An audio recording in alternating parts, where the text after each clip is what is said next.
How much time till we're on? We're on, Ron. What? We're on the air right now. I'm ready. Yo. Welcome to a special edition of Blues News. You know who I am, Bluminati, man. Don't forget to like, share, subscribe, hit that notification bell, yada. Let's get all of that out of the way as we get to going. You know what I mean? Been seeing a lot of debate going on about this April O'Neil. Was she originally black? That situation has been going on the internet, YouTube, Facebook, Twitter, all of that good stuff. Well, I decided to take it upon myself because I seen, a couple of these YouTubers talking about it. I took it upon myself to do the research to see what was really going on with April O'Neil's origin, and I wanted to see if maybe the creators had something to say about how they made April O'Neil and things of that nature. So I did a little digging. Your boy did a little digging, man, and scoured the internet, got some good info. So that's what I'm gonna try to do. Try to give y'all this good info. I even took, I had to take some notes because it was a lot of info, it was a lot of stuff out there. So was April O'Neil originally black? Short answer, no, she was not originally black. She was introduced as a Caucasian white woman, right? But it is up for debate, and I want to talk about why it's up for debate and why so many people think that she was originally black or was supposed to be black. So we're going to talk about that. So April O'Neil was introduced. Teenage Mutant Ninja Turtles Volume 2, Issue 2, Volume 1 of the Mirage Comics back in 1984. She was created by Kevin Eastman and Peter Laird. They were both creator and co-creator of April O'Neil. And this was back in 84. As you can see, it was drawn black and white. And she's standing next, if you look at that middle panel, right at the top, she's standing next to her boss, who was a black man, Baxter Stockman at the time, who was identifiably black. You can see he is black, even though this is a black and white. This was done in black and white. He's black, she's white. You can see that. It's visible. You can see that she's a pale skin. She has straight hair, pale skin. Even in these panels, you go to the panel to the right, to the bottom, you see her standing next to Michelangelo and Donatello. She is white. It's a white woman, right? So this is her first introduction to the masses. This is how she was introduced as a white woman. Pale face, let me say now, pale complexion, straight hair, right? Go to this next slide. As you see, this is the issue because this is the cover to that issue. Number 2, Teenage Mutant Ninja Turtles, Issue 2, Volume 1, Mirage Comics. And if you ever played the game, this is what the game on Nintendo back in the day, back in the 80s, late 80s, early 80s. This is how it looked, right? This was the art style. So you can tell that this was real. And that's April O'Neil right there. You can visibly see that she is white, pale skin, white, straight hair, right? So that was the cover. So keep in mind, the animated series didn't come out until 87. This was 84. And the reason I'm saying that, because I want people to understand that the animated series had no bearing on whether she was black or white or not. Animated series had not even been conceptualized yet. Nobody conceived it. Nobody was even thinking about the animated series. This was 84. The animated series didn't show up until 87. December of 87, if I'm correct. Keep it moving. This is the colorized version of the trade paperback. And it was overseen, and this was in 1986. This was overseen by Kevin Eastman. He colored this. He was the colorist in this. So not only was it his art, but it was his colors. As you can see, April O'Neil, she is white. Peach colored skin, brown, reddish, straight hair. You can see that. She's visibly white, right? Now, the misconception seems to be coming from issue 4. And this is where the argument probably starts happening, right? Issue 4, let's go. Issue 4, boom. April O'Neil has a perm. A lot of people in the 80s, a lot of women in the 80s, whether you're white, black, or whatever, they rocked perms. You know what I'm saying? If you had straight hair, they permanently curled your hair. That's why it was called a perm, because it was permanent. They curled your hair. And even in this panel right here, she talks about let me see if I can make it bigger. In this panel, she's asking the turtles, "Hey, do you like my new do?" She says she went to a new hair salon, which is called the New Wave Hair Salon. That's where she went. So as you can see her right here, right in this panel, she looks like she got a Jerry curl, but it's just a perm. But on the cover of that issue, that was issue number 4. Well, I think this is issue 11, but that panel is from 4. This is the issue 11 cover. She's rocking the perm again. You know what I'm saying? Even though she kind of looks like Lionel Richie in this, you know what I'm saying? Because they do give her more of an olive colored texture on the cover, as you can see. It's more of an olive colored texture, but no, she's still visibly white, just a white woman with the perm. And she rocked this from issue 4 all the way through issue 28. And like I said, normally black or white, in these panels, it didn't matter. After issue 28, she went back to being straight hair. So these top 2 panels is when she lost the Jerry curl and she went back to rocking her regular hair, even though it was still of a different style, different cut. That was April O'Neil rocking her hair. Now, my argument is she kind of looks Asian in these. Even if you go back to the previous slides, a lot of these she looks Asian. But I wanted to bring up some old school pictures. You have Cher, Sigourney Weaver with the perms in their hair, right? Not straight, perm. They got the perm in their hair right here. You see it. But so the thing is, was April O'Neil ever black in an issue of Teenage Mutant Ninja Turtles? Yes, there was a time, and this was during the guest era time where they had guests come in, write, and draw. Some people would say it's not canon.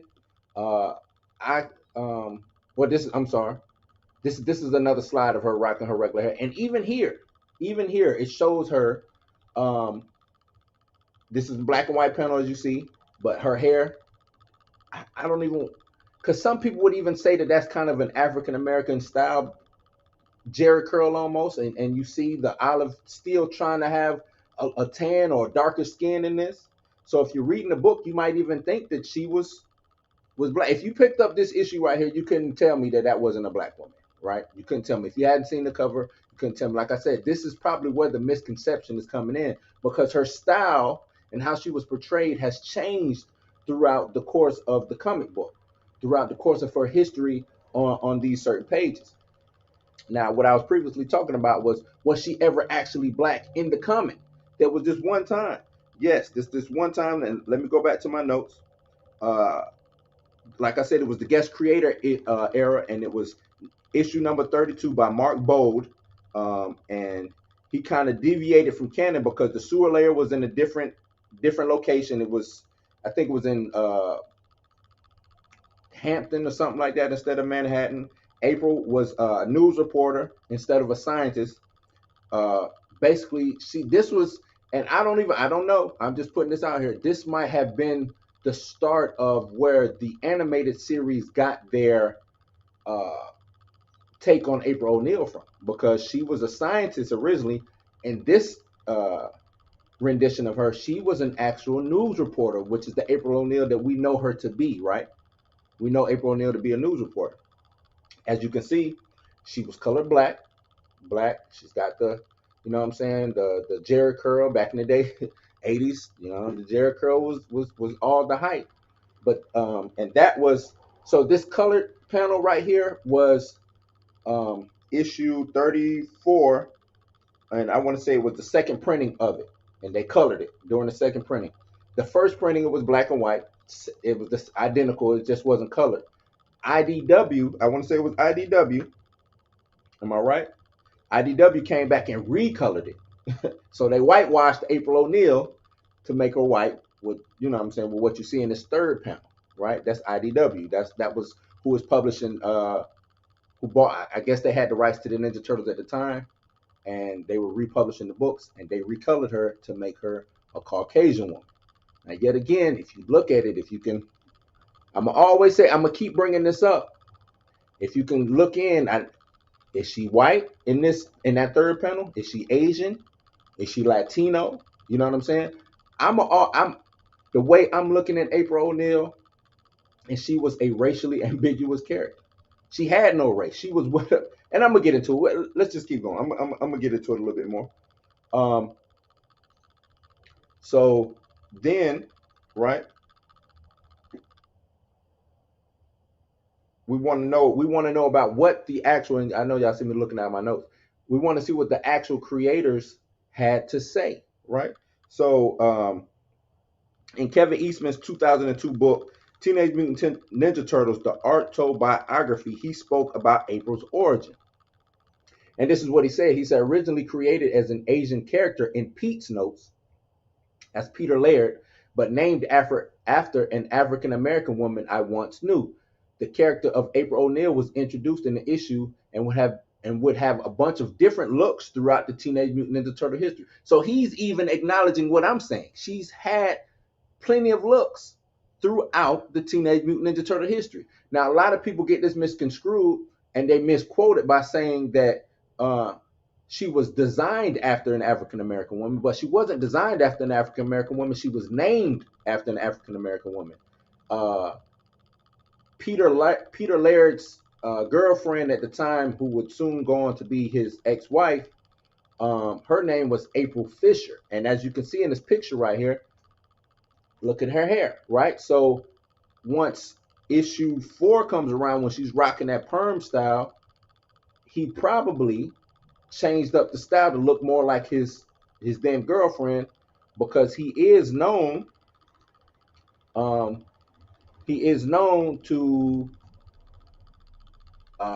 what can I say? He's known to put his spouse or whoever his spouse is as designs for his female characters. That's what he's known to do. And I'm still looking at my notes. So he's known to do that. He's known to take the likenesses of whoever his current spouse is or his current girlfriend is and put them as characters in whatever comic book he's drawn at that time. He did that in Heavy Metal, and he did that in another comic book. I can't recall at this time, but he does do that. Then we get into Peter Laird's take on, when asked on his blog. He had a blog called Ask Peter. He has his take, and this is what he says. He says, it depends on which creator of the Teenage Mutant Ninja Turtles you ask. If you ask me, I always saw April O'Neil as white.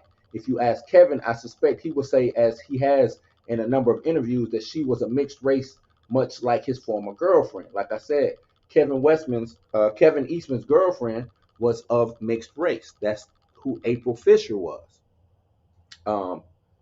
So that's coming from Peter Laird. That's coming from the blog that he was running at that time.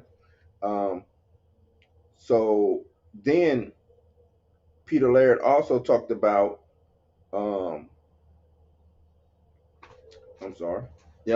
Peter Laird also talked about April, you know what I'm saying, in another one. When asked, he says, as the co-creator of the character of April O'Neil and as someone who has always imagined her as white, this is what he's saying. I always imagined her as white and very likely of Irish, Scottish, and English ancestry. I was not all unsettled by the depiction of her as such in the various adaptations. Kevin may have a different view, and I can't speak for him, but that's the way I always saw her. As for the coloring of her skin and the color reprints of the Mirage comics, Kevin always had a lot more input on that end of our business than I did. And in fact, I'm pretty sure he did the colors on the initial such reprinting from First Comics, the one in the graphic novel form. Make of that as you will. So he's even saying that even though Kevin Eastman's girlfriend was of mixed race, and he does like to draw likenesses of his spouse in his books that he does, he still was coloring April O'Neil as a white woman, or a olive, or you know what I'm saying, peach colored woman, not black, but you know. So that's coming straight out of the creator's mouth. But then, just to add a little context, we have this right here, and this was coming from another blog bit.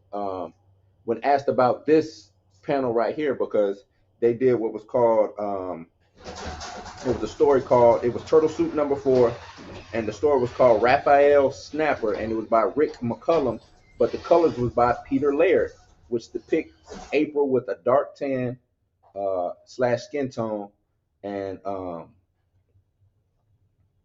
this is Peter responded to that when asked about that panel. He says, "I believe this is one that I colored in Photoshop. My first such experience with doing that. I've never envisioned April as black. So if she looked like that to you in the story, it might be because of the way the artist drew her, or some failure in my part in the coloring, or just something about the way you perceive it, or something, or some combination of the above. It was certainly not my intention to color her in a way that makes anyone think that she was black. But as you can see up here, she does look a little black, maybe a little Asian. I'm gonna keep throwing Asian in there because I think originally she was meant to be Asian. She came out white, and they just was messing with whatever. They just was, April could be white this minute, she could be black over here, you know what I'm saying? Things of that nature.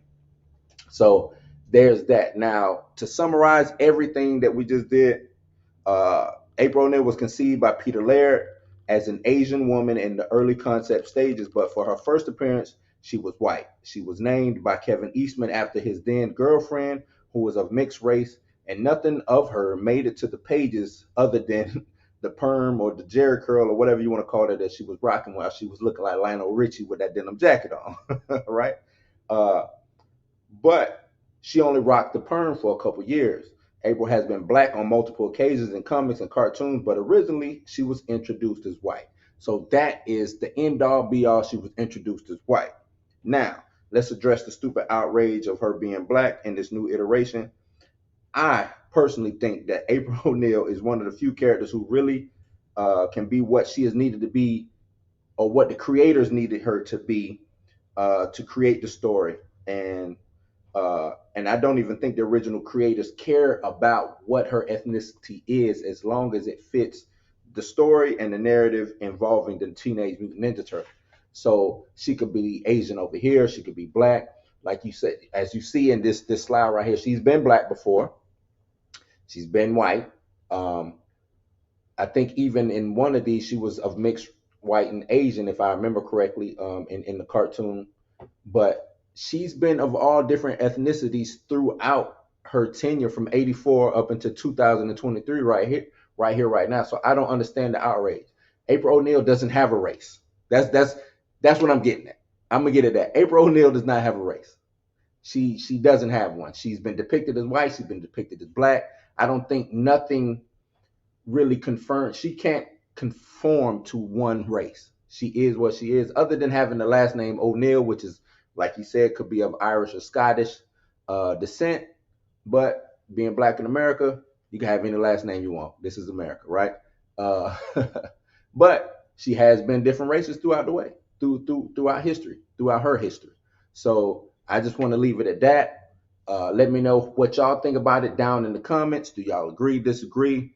Because it is a video floating around saying that April O'Neil was originally black, and I'm not trying to necessarily debunk that, but I want to give people more context and more nuance to the whole April O'Neil is black conversation, right? So appreciate y'all kicking it with the homie here at this special edition of Blues News, and that is it. Don't forget to like, share, subscribe, hit that notification bell. You know how we do, and we are out. Peace.